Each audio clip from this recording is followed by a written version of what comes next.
Hi there. I'm Jim Zirin. Welcome back for more conversations. Our show today is about the vote, the guardian of our system of self-governance. Miles Rapoport is with us. He teaches democratic governance and innovation at Harvard's Kennedy School. We live in a time where the preservation of democracy and democratic values is foremost in our consciousness. The public is vitally concerned, not only with issues of political gerrymandering and voter suppression, but also with issues bearing on the legitimacy of the vote itself. Along with Washington Post syndicated columnist EJ Dionne, Miles has written a compelling book entitled 100% Democracy, in which he offers a solution convincingly making the case for universal voting. We're delighted to welcome Miles Rapoport to the program.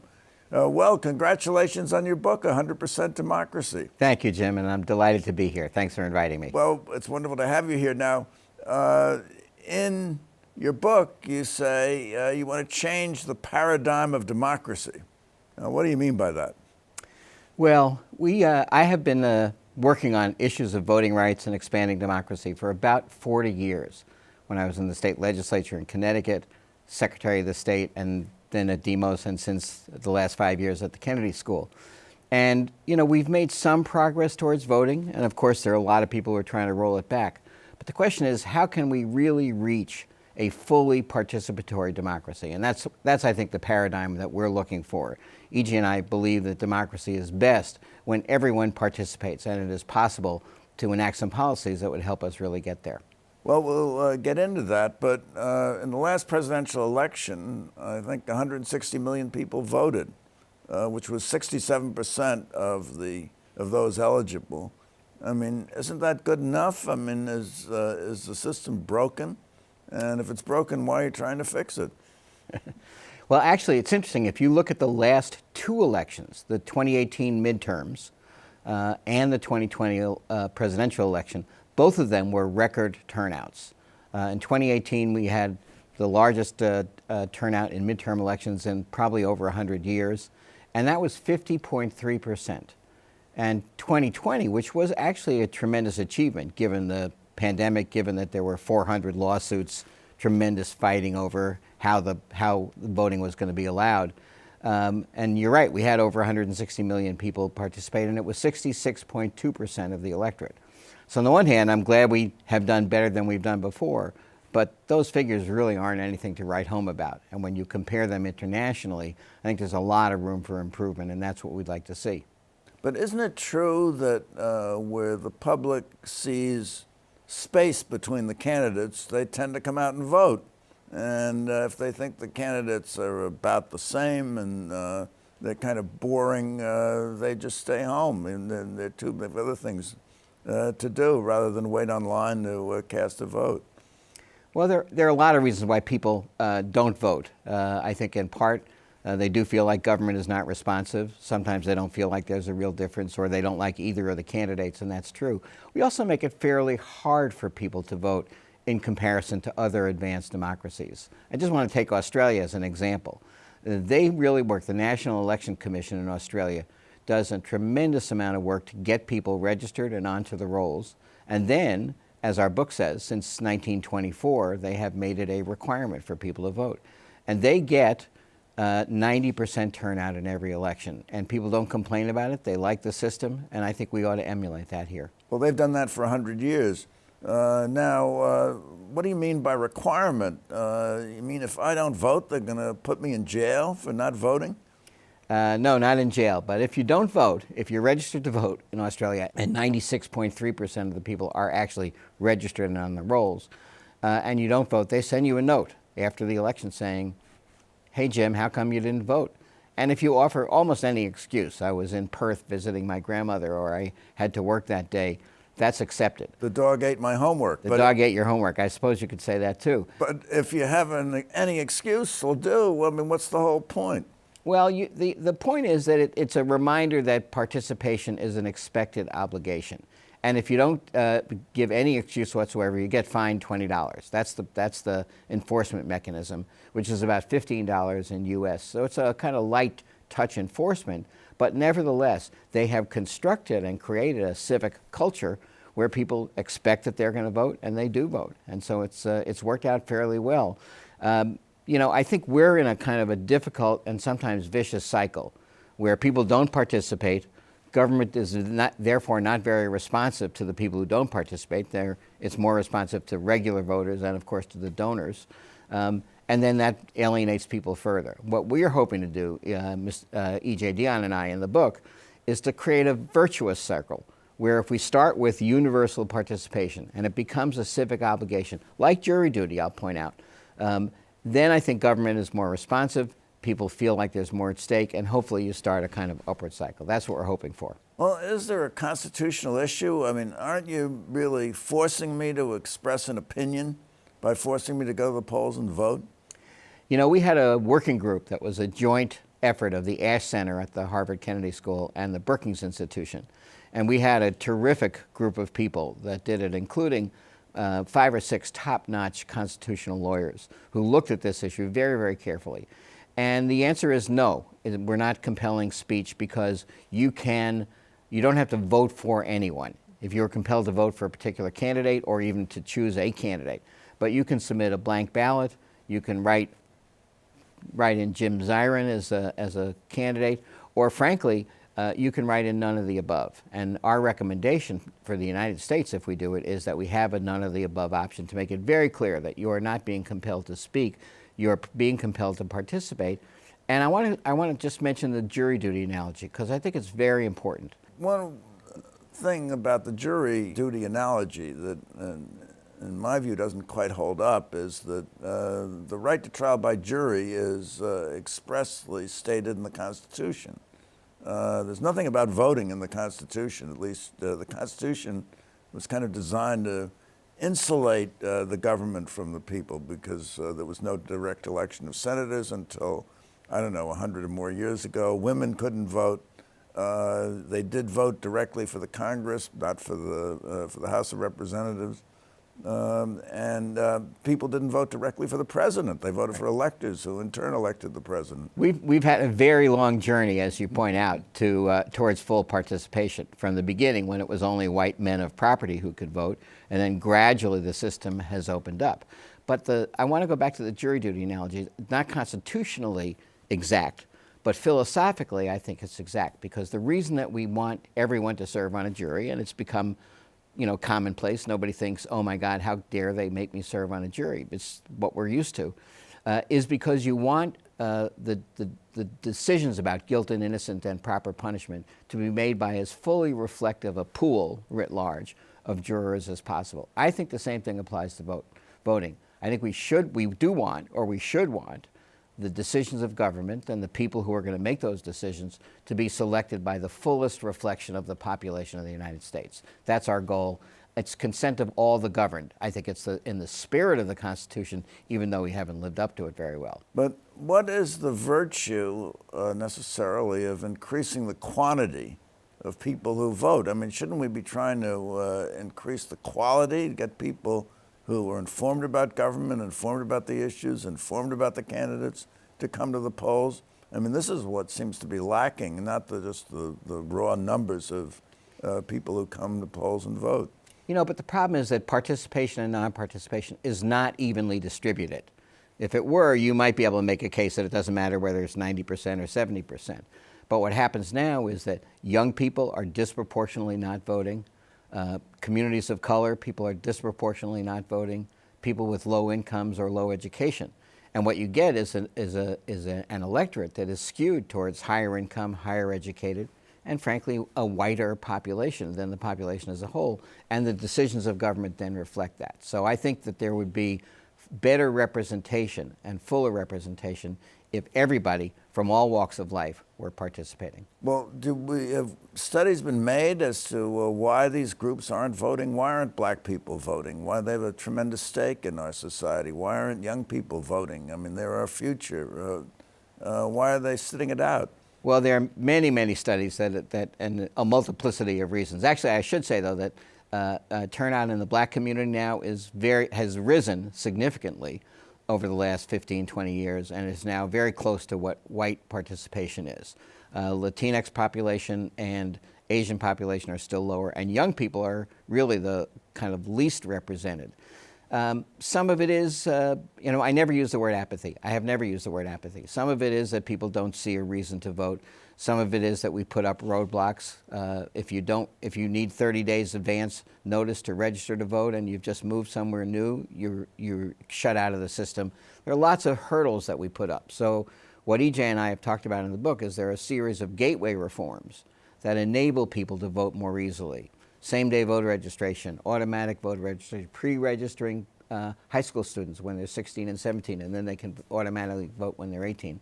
And all those are reforms that we think are good, and we think they've made a difference. But we also think that the ultimate kind of North Star reform, that's how we're putting it out. We're putting it out as a North Star reform, is for everyone to participate. The Holy Grail. The Holy Grail, but it's not a holy nor a it's grail. not a holy grail in the sense that both Australia and 25 other democratic countries around the globe use some form of universal voting. But they also have a much smaller population. I mean, we have a population in the United States of about 300 million, and I don't know how many are eligible to vote. Some of them are below voting age. Right. Right. And there's around 220 million but people. But compared that are with eligible. Australia, we have a huge population, and seems it would be very difficult to enforce a rule that everyone who's eligible has to come out and vote. Listen, we enforce the jury requirement. We enforce the fact that parents have to educate their children to 16, either by sending them to school or meeting standards for homeschooling. We require people to pay taxes, and we have a very, very set up system to do that. I think we could do this. I think we could do it easily. I think, by the way, one of the advantages of thinking about everyone voting and everyone being required to vote is that we would then, I think, be duty-bound to create a better election administration system than the one we have now, which is very kind of catch as catch can in many, many places. And some states are better than others. Some cities are better than others. A national system that would work better to do this, I think, would be a great step to improve it. Well, would this be a state-by-state system and regime, or would it require acts of Congress to have a uniform national rule that everyone has to vote? That's a very, very good question. The answer is all of the above. It could be enacted by Congress, and in fact, Congressman John Larson from Connecticut has put in a bill called the Civic Duty to Vote Act, there is a bill in Congress.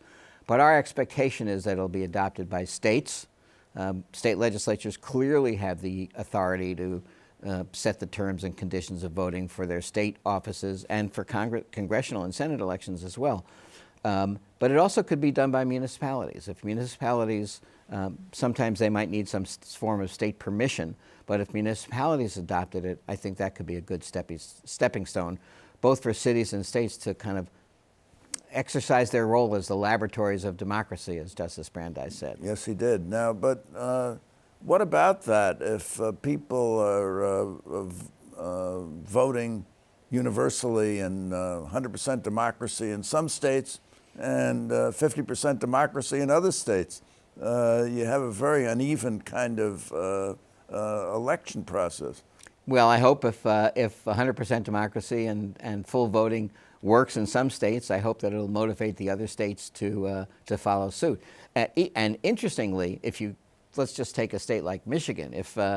If Detroit and Grand Rapids were to adopt universal voting and therefore increase their vote substantially, I would think that the rest of the state would want to get on board and make sure they're fully represented as well. So I think there might be a kind of a leveraging effect if some municipalities adopt it. Well, here's a practical question. I mean, is there any hope of getting this proposal adopted? I saw a poll recently that only 20% of those polled thought it was a good idea.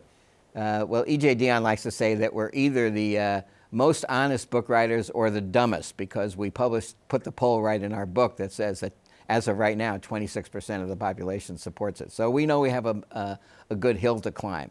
But here's what I think. This idea, even though it has 100 years of proof of concept in Australia, just to take that example, has never been seriously discussed in this country.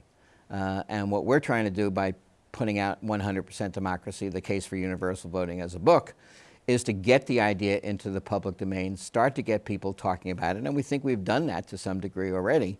And then I think as people start to discuss it, I think it's going to pick up support. We definitely have had people who have come to our events during our book tour, who came up to us afterwards as we were signing the books and said, I was very skeptical coming in, but you've persuaded me. So I think that support will build if we have a real discussion about it, and that's our intention. Well, I traveled recently, and I met a woman from Texas in the fitness center of my hotel. Okay. And we started talking politics a little bit, and I said, who's your next governor? And she said, Mister, we got problems. And I floated the idea of universal voting. And I thought that'd be a good way to start a conversation. And she said, I don't want the government to tell me to do anything. Now, that's an attitude that isn't unique to this woman. This is an attitude that seems to prevail in lots of places in the country, even in the so-called blue states like New York and Massachusetts, where you spend your time. Well, there certainly will be opposition. There's no question about it. And the people who have that fierce libertarianism of don't tell me to do anything, don't tell me to wear a mask, even if it's going to save my life, they may not support this. But in the same poll, where we found that only 26% of the people were supportive, 61% of the people, both Republicans and Democrats, said that they thought voting was both a right and a duty. So I think there's that sort of sense of civic duty that we can also build on. So I think while some people will never be persuaded, I think there are some places that we might be able to get this passed and see if we can roll it out from there. So, I mean, just to be a little bit partisan, the latest figures on the registration for the midterms is that Democratic registration is off, Republican registration is up, which at least gives us a hint that the control of the House of Representatives is going to flip in the midterms. And aren't you worried that if you have many more people voting, you might have people voting for bad candidates who believe that Trump stole the election? This is a point that is really important, both to EJ and myself, and that is that we are not presenting this as a way to get more Democrats with a large D elected. We think this is a fundamental issue of democracy. Do we want people to vote and fully participate in the democracy, or don't we? And yes, there are some cases where there's no question that a high turnout, look at the Virginia elections that they just did last November, might help the Republicans. But that's not our point. Our point is that whether it helps the Republicans or the Democrats in any given election, the democracy, our nation as a whole, I think is benefited by universal participation. And I'll say this, I think the nature of campaigns would change for the better. Right now, and I ran 11 campaigns when I was in politics in Connecticut, the whole goal is to identify your supporters and then get them out to the polls. It's all about turnout. It's not about persuasion. It's about turnout. And that means that you sort of can enrage to engage. You just get your turnout out, your troops out, and then you, in the worser case scenario, you try to depress the turnout of your opponents. And I think that's no way to run an airline. If you know that everybody's going to vote, and therefore everybody is listening all the time, you've got to craft a message that's going to appeal to everybody. And I think that will have a healthy impact in sort of not eliminating the polarization that we're facing now, but maybe bringing it down a little bit, because you have to appeal to everybody, not just your super partisan Democrats or Republicans. Well, let's take Australia, which is your paradigm. I spoke to a former Prime Minister of Australia, and he told me lots of people come to the polls and say, you're all a bunch of jackasses, and then leave. I mean, are you really, perhaps I asked you this, but are you really optimistic you can improve the quality, that people are going to listen to the arguments and consider the virtues and vices of the candidates, and you'll get a better outcome? There have been several studies in Australia that when people know that they are required to vote, they actually do take the time to familiarize themselves with when and how it is. Of course, there's a big push of public education to make sure that everybody knows when and how to vote. And they familiarize themselves with the candidates. Again, they don't automatically become a college professor, et cetera, but there is clearly an indication that that does help encourage voters to inform themselves. So yeah, I think if we have a full participation and everyone knows it's their civic responsibility to vote, I think we'll get better voters. I think we'll get better campaigns. And ultimately, I think we'll get a better democracy. By the way, people have called us kind of naive optimists here, and I plead guilty. Look, we have a lot of threats to our democracy and a lot of bad things that are poised to potentially happen, and those things need to be fought, and we're not naive in that regard. But I also think it's important to dream a little bit. That song resonates in my head, Don't Stop Thinking About Tomorrow. You know, I think that we also ought to be thinking broadly about what we'd like to see, assuming that we can get through the current crisis. And what I'd like to see, and I think a lot of people would like to see, is a genuinely, fully participatory democracy. And that ought to be our North Star and our goal. Well, the pollsters went out not too long ago and asked questions like, can you name a single justice of the Supreme Court? And more than any justice presently sitting or sitting in the past on the bench, the answer was Judge Judy. So you take that person and you say, all right, you're required to vote, pal. And they go to the polls and they cast their vote. What kind of quality are you getting in the electorate? Well, there are a lot of people voting now that would name Judge Judy. You know, I don't actually know that there's a major distinction between people who do vote and don't vote in terms of their level of knowledge. What there is a clear difference is that people who are more motivated to vote now are more ideological, and the people who don't vote are kind of less ideological, less kind of fired up about one position or another. That doesn't mean that they're less informed. So, you know, again, it's sort of a little bit of an article of faith. Yes, of course, are there voters who are kind of not really knowledgeable on what they're doing? Yes, and there always have been and there are now. Do I think that if everybody votes, we'll get a better set of voters? You know, I can't say for sure, but I think that there's a real, you know, it's a little bit like crowdsourcing, which is the more you have in a crowdsourcing pool, the more likely you are to get to a good outcome. And I believe that's true in voting as well. Well, what about this issue that Donald Trump has raised of fraud, voter fraud, fraud in voter machines, harvesting of votes, destroying ballots, dead people voting? And he tested that out in probably more than 60 lawsuits, and he didn't win one of them.